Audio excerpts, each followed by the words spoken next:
Namaste everyone and welcome to SuperGrads CAT. Today we'll be discussing the last 25 days strategy for CAT exam. आखिरी के 25 दिन में हम क्या प्रिपरेशन कर सकते हैं इसका डिस्कशन लेके चलते हैं.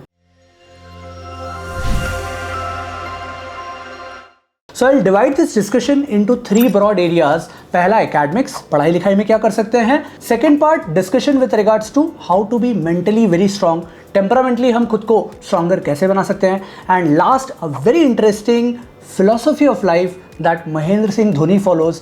We'll have a look at that philosophy and how can that be useful when it comes to our preparation and exam. So start करते हैं with the first part on academics. Academics में the first thing that I'll want you to prepare on is revision. Revision should be the mantra for the last 25 days. अब ये revision करना कैसे है इसका एक already बहुत detailed video I have recorded earlier, 50 days strategy for CAT में. So make sure that you go back and watch that session to understand revision करना कैसे है. But the first priority in the last 25 days should be for revision. Second part that I'll want you to focus on is to cover the basics of everything. सारी areas जितने, for example VARC में some of you might feel sir parajumbles मुझसे नहीं बनते. Parajumbles में गलतियां हो जाती हैं और मैं पैराजम्बल्स अटेम्प्ट नहीं करूंगा. मेक श्योर कि पैराजम्बल्स का अगर इजी क्वेश्चन आ जाए तो आप एग्जाम में डेफिनेटली अटेम्प्ट कर पाओ. Same is the case with let's say topics in QA.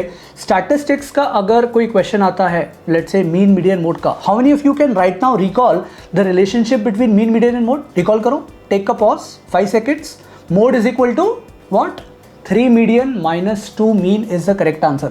सो अगर स्टैटिस्टिक्स का ये इजी सा क्वेश्चन आ जाता है तो बहुत सारे लोग शायद इसलिए छोड़ देंगे बिकॉज उन्होंने स्टैटिस्टिक्स एज अ टॉपिक ही पूरा छोड़ा हुआ है. कोऑर्डिनेट ज्योमेट्री में डायगोनल्स के मिड पॉइंट का डायरेक्ट फॉर्मूला लगाकर क्वेश्चंस कैट में आए हैं. बहुत लोग क्वेश्चंस छोड़ देते हैं because they feel coordinate geometry is not their cup of tea. Please make sure कि आप ऐसा ना करें. Make sure that you complete the basic fundamentals of every topic जो कि कैट रेलेवेंट है. Third part is extremely important which is previous years papers. अब बहुत लोगों का क्वेश्चन रहता है कि सर प्रीवियस ईयर्स पेपर करने का क्या सेंस, क्या क्वेश्चंस रिपीट होंगे? रिपीट तो बहुत रेयर चांस है कि कैट में होंगे. क्यूए में कुछ क्वेश्चंस फिर भी रिपीट हो जाते हैं, बट डीएलआर और आरसी में पुराने पेपर्स करने का क्या advantage? Now there are two things that I want you to understand here. One, it is always said that a person who is confident but less talented is more successful than the person who is under confident but very talented. I repeat, confident but less talented is more successful than the person who is underconfident but very talented. Why is that the case? Because when it comes to performing under pressure, your confidence, your belief in yourself will define whether you are able to unleash your true potential. और ये confidence आएगा कैसे कि आप cat के paper के दिन अपना बेस्ट परफॉर्म कर पाओगे जब आप कैट के प्रीवियस ईयर्स के क्वेश्चन पेपर्स को बड़ी कॉन्फिडेंटली सॉल्व कर चुके हो. सो इमेजिन कैट 22 स्लॉट 3 का पेपर आपका बहुत अच्छा गया है. You have solved it and you've taken it as an actual test and you've performed really well. Believe me, that will give you genuine confidence to be able to perform in CAT 23 as well. So previous year's papers are, think of them as gold dust, in fact gold mine.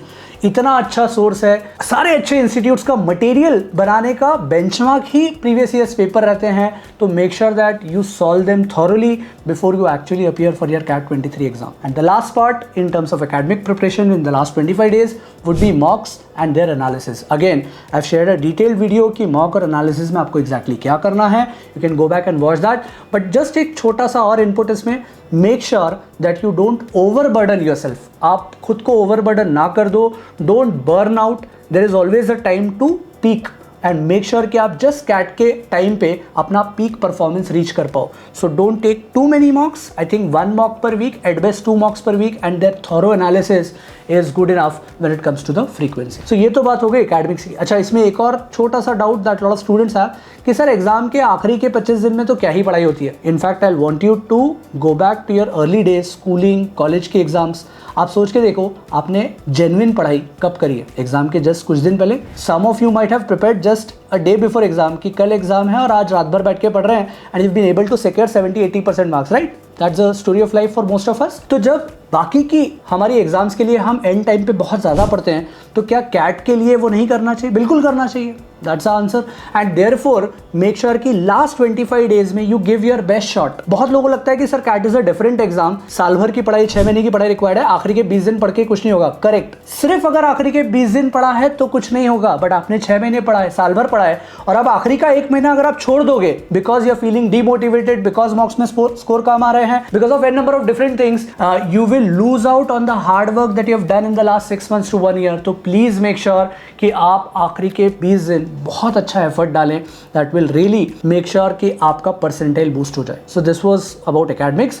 Let's come to the second part of non-academic, which is extremely important, in fact more important than your academic preparation. इस time पे a lot of students feel a sense of nervousness, in fact a sense of anxiety, fear and to a certain extent depression as well. इस stage पे आने के बाद students के साथ ये आई थिंक काफ़ी लोगों के साथ अभी हो रहा होगा that you feel कि सर what if कि कैट में मेरा स्कोर अच्छा नहीं आया, what if I don't perform, what if कि जो मेरा लास्ट मॉक में खराब स्कोर आया वैसा ही कैट निकल जाए. बहुत सारे थॉट्स आते हैं और उसके कारण डे टू डे की पढ़ाई इफेक्ट होती है. Please don't let that affect you.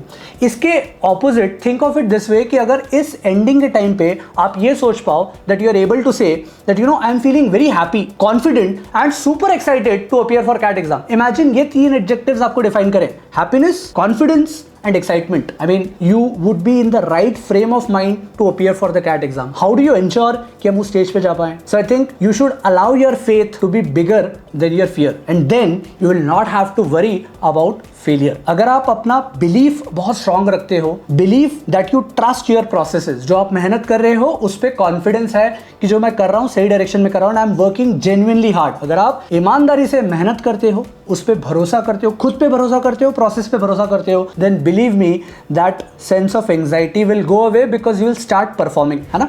So make sure that you believe in the processes, work hard. So I think सभी लोग कर रहे हैं. मेहनत तो करना कंपलसरी है, बट मेहनत के बाद अपने आप पे भरोसा रखना भी उतना ही इंपॉर्टेंट है.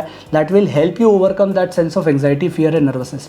In terms of physical activity, I think 5 minute की कोई ना कोई फिजिकल एक्टिविटी डेली जरूर कर लें, because that helps you feel very confident physically as well, and that physical fitness will eventually help you become mentally strong as well. तो 5 minute की कोई physical activity, exercise, run as fast as you can, जितना तेज भाग सकते हो सुबह उठ के भाग लो 5 मिनट के लिए बस. That will tremendously help you understand your day to day cycle, be prepared, make yourself more aware, awake about what is happening in your life and make you more confident. तो एक part तो ये हो गया in terms of being mentally strong. Coming to the last part, which is the philosophy that Mahendra Singh Dhoni follows. So in lot of his interviews he has shared that he focuses on living in the present. तो जो present में हो रहा है Mahendra Singh Dhoni follows कि despite all the pressure of more than 1.4 billion population of India, he feels कि अगर मैं present में focus रखूं कि मुझे अपनी फील्ड कहाँ सेट करनी है, नेक्स्ट ओवर किसे देना है, what is the shot that I am expected to play on the next ball, अगर इन चीज़ों पे मेरा फोकस रहेगा then I really don't have time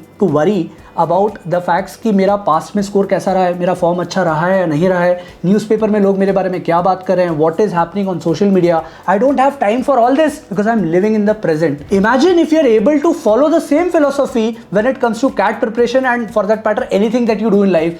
अभी मैं जो कर रहा हूं, क्या मैं अपना बेस्ट दे रहा हूं, क्या मैं इस चीज पे फोकस करूं कि मुझे जो अगले 10 मिनट में, आधे घंटे में, 1 घंटे में करना है उसमें मैं अपना बेस्ट दे दूं. इमेजिन कि आप डीएलआर का एक सेट सॉल्व कर रहे हो, टाइमर लगा दिया 12 मिनट का, एंड यू वांट कि 10 मिनट के अंदर ये सेट सॉल्व हो जाए. मेरी सारी energy focus is on this, that I should be able to crack this set now, and I should not worry about what has happened in the past. I should not have any thoughts with regards to what will happen in the future. So imagine if you are able to lose the baggage of past में जो उसका baggage छोड़ दो, and you don't have expectations from future. Forget the past baggage, forget the future expectation. Let's live in the present. If you are able to follow this philosophy, believe me, you will be a winner. So I think that's all from my side for the last 25 days. I hope that you give your best shot. All the best from my side. I'll take your leave. Ciao.